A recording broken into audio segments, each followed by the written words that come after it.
है। जब भी हम इस चैनल पर कोई वीडियो पब्लिश करते हैं तो उसके लिए हम जो रिसर्च करते हैं उसमें हम टॉप डाउन अप्रोच फॉलो करते हैं, जिसमें सबसे पहले हम मैक्रो फैक्टर्स को स्टडी करते हैं, उसके बाद हम सेक्टर या इंडस्ट्री के पोटेंशियल को स्टडी करते हैं, उसके बाद हम ये फाइंड आउट करते हैं कि कौन सी कंपनीज के ग्रोथ प्रोस्पेक्ट्स सेक्टर या इंडस्ट्री के साथ अलाइन है। ये सब हम क्वालिटेटिव एनालिसिस में कवर करते हैं एंड उसके बाद हम क्वांटिटेटिव एनालिसिस करते हैं, यानी कि कंपनीज के नंबर्स को स्टडी करते हैं। तो जब कोई कंपनी ये सारे टेस्ट पास कर लेती है तब हम उस कंपनी के ऊपर वीडियो बनाकर आपके सामने लाते हैं। अगर हमें फ्यूचर ग्रोथ प्रोस्पेक्ट सॉलिड लगता है तो हम लॉस मेकिंग कंपनीज को भी कवर करते हैं। वैसे तो हम सेबी रजिस्टर्ड नहीं है, इसलिए नॉन सेबी रजिस्टर्ड पर्सन की रिसर्च के बेसिस पर इन्वेस्ट नहीं करना चाहिए, लेकिन मैं ये भी जानता हूं कि काफी सारे व्यूअर्स फाइनेंशियल इन्फ्लुएंसर्स की रिसर्च के बेसिस पर इन्वेस्टमेंट डिसीजन ले लेते हैं। इसलिए मैंने इनिशिएटिव लिया है कि बीच बीच में ऐसे वीडियोस भी लाए जाएं जिसमें हम उन कंपनीज को कवर करें जिनको हमने कवर तो किया था लेकिन अब वो अच्छा परफॉर्म नहीं कर रहे हैं। हम उन स्टॉक्स को भी कवर करेंगे जिन्होंने परफॉर्म तो काफी अच्छा किया है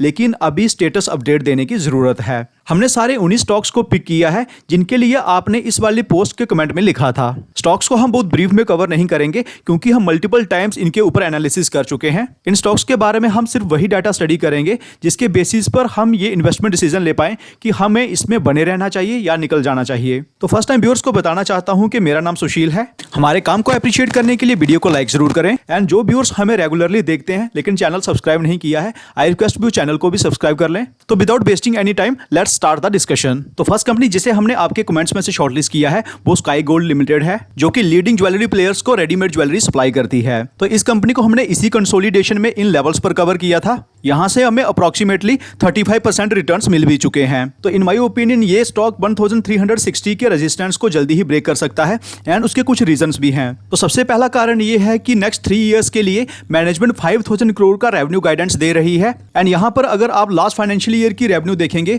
वो है 1745 करोड़ एंड ये टारगेट अप्रोक्सीमेटली 3 टाइम्स है एंड नेक्स्ट 6 इयर्स के लिए रेवेन्यू गाइडेंस 10,000 करोड़ का है। इस रेवेन्यू गाइडेंस के पीछे का रीजन ये है कि पहले कंपनी 250 से 275 केजी के गोल्ड की ज्वेलरी बनाती थी एंड अब इन्होंने अपनी कैपेसिटी को बढ़ा लिया है जो कि 750 से 800 केजी पर मंथ हो गया है। नेक्स्ट 2.5 से 3 साल के बीच में ये कंपनी अपनी प्रोडक्शन कैपेसिटी को 3 टाइम्स भी कर सकती है। उसके बाद एक्सपोर्ट मार्केट को भी ये कंपनी काफी फोकस कर रही है, जिसके लिए ये company Dubai, Singapore and Malaysia को फोकस कर रहे हैं। कंपनी की रेवेन्यू में एक्सपोर्ट मार्केट का कंट्रीब्यूशन जो कि 3% के अराउंड है, मैनेजमेंट इसे बढ़ाकर 30% करने वाली है over the next 3 years. And presently सारी ही गोल्ड ज्वेलरी कंपनीज कंसोलिडेशन में है।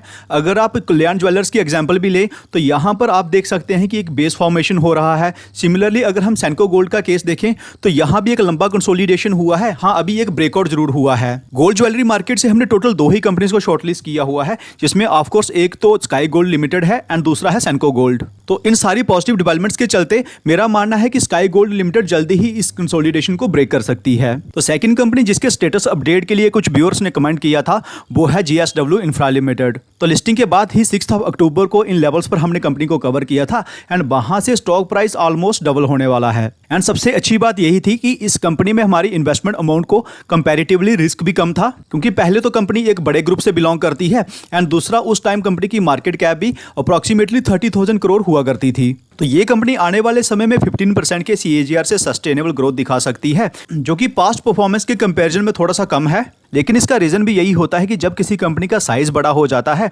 तो पास्ट की रेवेन्यू ग्रोथ को मैच करना काफी डिफिकल्ट होता है। तो इन माय ओपिनियन ये कंपनी हमें फ्यूचर में 20% के CAGR से रिटर्न्स बनाकर देती रहेगी for a long term basis, जिसमें कुछ कंसोलिडेशन भी होंगे एंड कभी कभी बहुत कम समय में हमें 40% या 50% के रिटर्न्स भी मिलेंगे। तो डिसेंट रिटर्न्स की एक्सपेक्टेशंस रखने वाले इन्वेस्टर्स कंटिन्यू कर सकते हैं, शॉर्ट टर्म वाले या अग्रेसिव इन्वेस्टर्स प्रॉफिट बुक कर सकते हैं and in my opinion fresh entry अभी हमें नहीं लेनी चाहिए। तो नेक्स्ट कंपनी जिसके स्टेटस अपडेट के लिए हमें कई सारे कमेंट्स आए हैं वो है MTR टेक्नोलॉजीज लिमिटेड। तो फर्स्ट टाइम इस कंपनी को हमने 28 मई 2023 को कवर किया था एंड वहां से हमें स्टॉक प्राइस में 52% का अपसाइड देखने को भी मिला था। लेकिन आज वो सारे के सारे रिटर्न्स जीरो हो गए हैं, क्योंकि कंपनी आज सेम लेवल पर आ गई है जहां पर इसे हमने फर्स्ट टाइम कवर किया था। सेकेंड टाइम कंपनी को हमने कवर किया था जब स्टॉक प्राइस में पैनिक सेलिंग हुई थी एंड उस टाइम क्या हुआ था कि कंपनी का एक बड़ा क्लाइंट है ब्लूम एनर्जी, जो कि US बेस्ड है। उसने अपने ऑर्डर्स को डेफर किया था, यानी कि अपने ऑर्डर्स को पोस्टपोन किया था, जिसके चलते मैनेजमेंट ने अपनी रेवेन्यू गाइडेंस को डाउनग्रेड किया था।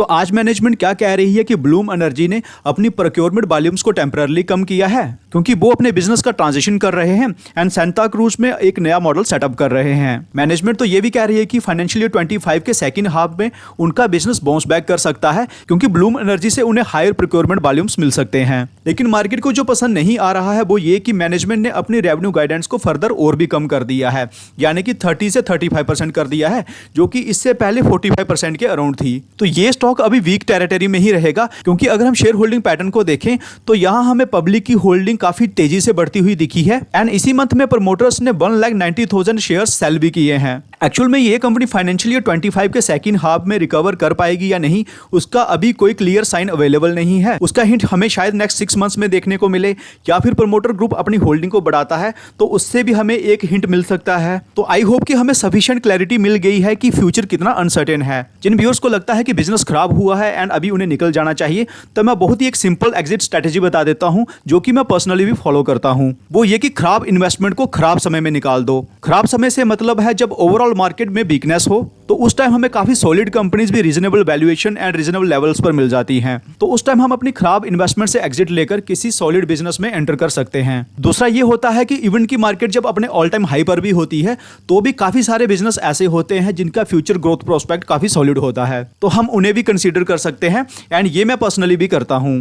नेक्स्ट इस कंपनी के ऊपर काफी क्वेरी आई है, वो है Sterling and Wilson renewable energy limited. इस कंपनी को फर्स्ट टाइम हमने 24 फरवरी को कवर किया था एंड वहां से हमें कितने रिटर्न्स मिले हैं एंड वहां से हमें अप्रोक्सीमेटली 30% के अराउंड रिटर्न्स मिल चुके हैं। तो इस कंपनी में ग्रोथ अभी स्टार्ट ही हुई है एंड इन माय ओपिनियन हमें अभी इस कंपनी में कंटिन्यू रहना चाहिए एंड उसके कुछ रीजंस हैं। उसमें पहला कारण यह है कि कंपनी फाइनेंशियल ईयर 25 में 8,000 करोड़ की रेवेन्यू जनरेट कर सकती है। इसे अगर हम फाइनेंशियल ईयर 24 की रेवेन्यू से कंपेयर करें तो ये 2.5 टाइम्स है। इस रेवेन्यू गाइडेंस के टारगेट के पीछे के रीजन जो है वो ये कि कंपनी के पास जो ऑर्डर बुक है वो अभी है 8,000 करोड़ के अप्रॉक्स एंड इसमें अभी नाइजीरिया एंड रिलायंस से मिलने वाले ऑर्डर्स को इंक्लूड नहीं किया गया है। कंपनी के ऊपर रिलायंस ग्रुप की पेरेंटेज है, रिन्यूएबल एनर्जी सेक्टर में टेलविंड्स भी हैं तो इसलिए अभी हम इस कंपनी में कंटिन्यू कर सकते हैं। तो नेक्स्ट कंपनी जिसे कवर करने के लिए हमें काफी सारे कमेंट्स मिले हैं वो है ज्योति रीजन्स एंड एडहेसिव लिमिटेड जो कि लास्ट के 1.5 ईयर से कंसोलिडेशन में है। तो हमारे एक रेगुलर व्यूअर ने इस कंपनी को कवर करने के लिए कई सारे अलग अलग वीडियोस में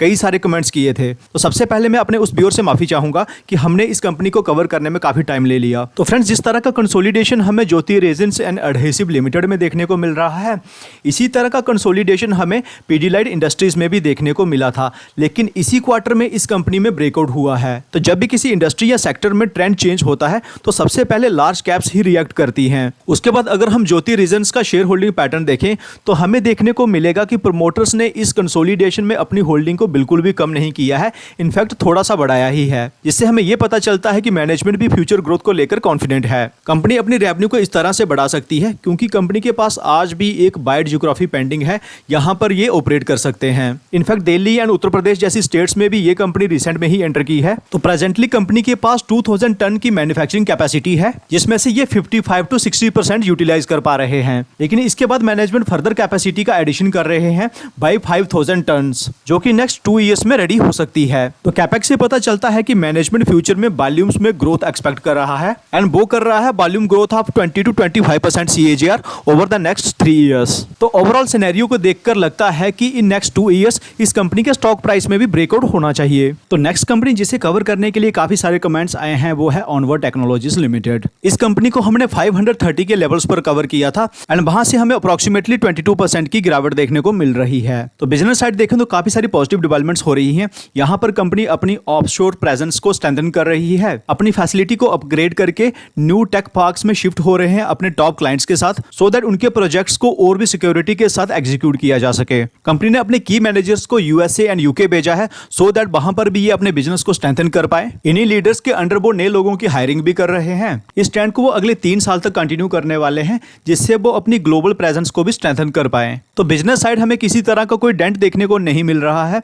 इनफैक्ट अगर हम कंपनी की शेयर होल्डिंग में भी जाएं तो मैनेजमेंट ने जो भी अपनी शेयर होल्डिंग कम की है वो सारी की सारी FIIs एंड DIs ने एक्वायर कर ली है। तो रिटेल होल्डिंग यहाँ पर कम हुई है। तो फ्रेंड्स माइक्रो कैप की नेचर होती है रोलर एंड कोस्टर राइड, इसलिए हमारी इन्वेस्टमेंट अमाउंट उतनी ही होनी चाहिए जिससे हमारे ओवरऑल पोर्टफोलियो पर ज्यादा इंपैक्ट ना हो। तो small cap and micro caps के केस में मैं आपको एक स्ट्रेटेजी बता देता हूं जो कि मैं खुद भी फॉलो करता हूं। उसमें फर्स्ट ये कि कभी भी बाय ऑन डिप्स नहीं करना है क्योंकि small caps and micro caps के बिजनेस में काफी फ्रीक्वेंट चेंजेस होती रहती हैं। तो यहाँ हमें जिस स्ट्रेटजी को फॉलो करना चाहिए वो है पिरामिड स्ट्रेटजी। मींस जैसे जैसे कंपनी की रेवेन्यूज, कंपनी के नेट प्रॉफिट्स, कंपनी के प्रॉफिट मार्जिन्स बेटर होते जाएं, वैसे वैसे हम अपनी इन्वेस्टमेंट मोड बढ़ाते जाते हैं। तो उस केस में हमारी जो नई इन्वेस्टमेंट्स हैं वो थोड़े हायर लेवल्स पर होती रहती हैं, लेकिन वो कंपैरेटिवली काफी सेफ रहती हैं। बाकी fundamentally strong mid caps and large caps के केस में हम बाय ऑन डिप्स की स्ट्रेटजी को बिल्कुल अडॉप्ट कर सकते हैं। तो नेक्स्ट कंपनी जिसे हम कवर करने वाले हैं वो है Exicom tele systems limited. Listing के बाद ही जब स्टॉक प्राइस नीचे आया था तो इन लेवल्स पर हमने कंपनी पर कवरेज किया था 3 मंथ्स पहले, एंड वहां से स्टॉक प्राइस ऑलमोस्ट डबल हो चुका है। कौन से फैक्टर्स हैं जो स्टॉक प्राइस को सपोर्ट कर रहे हैं, उसके रीजंस तो ऑफ कोर्स हमने इस वाले वीडियो में कवर किए ही थे, जिसमें फर्स्ट रीजन है कि इंडिया की चार्जिंग इंफ्रा मार्केट में 60 से 65% की CAGR ग्रोथ हो सकती है बाय फाइनेंशियल 28।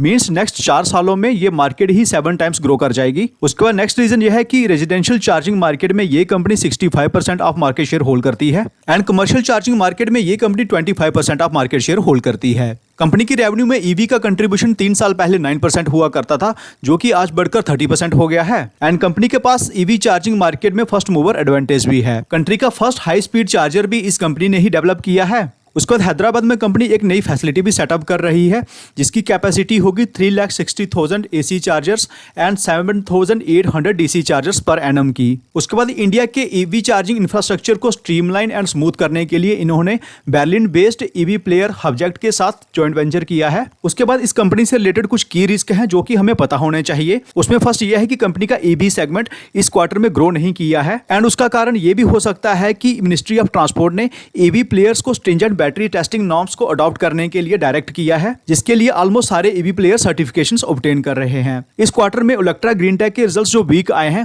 उसका एक बड़ा कारण भी यही रहा था कि उन्हें सर्टिफिकेशंस ऑब्टेन करनी थी for the stringent battery testing norms. दूसरा रिस्क यह है कि चार्जिंग मार्केट इंफ्रा में कोई मोड नहीं है, कोई बड़ी स्पेशलाइजेशन नहीं है, कोई भी बड़ा प्लेयर कभी भी डिस्ट्रप्शन कर सकता है। इन पॉइंट्स को बताना इसलिए जरूरी था सो दैट फंड एलोकेट करते टाइम हमें इन की रिस्क का भी पता हो। In my opinion existing players तो बने रह सकते हैं, बट फ्रेश एंट्री अभी हमें थोड़ी अवॉइड करनी चाहिए। तो फ्रेंड्स, वीडियो इन्फॉर्मेटिव लगा है तो 500 लाइक देकर हमें अप्रिशिएट जरूर करें, एंड बची हुई कंपनीज जिनके बारे में आप लोगों ने कमेंट किया था एंड हम कवर नहीं कर पाए हैं, उन्हें हम एक और वीडियो बनाकर जल्द ही कवर करने वाले हैं। तो कैसा लगा वीडियो कमेंट सेक्शन में जरूर बताइएगा। मिलते हैं आपसे अगले वीडियो में। Take care.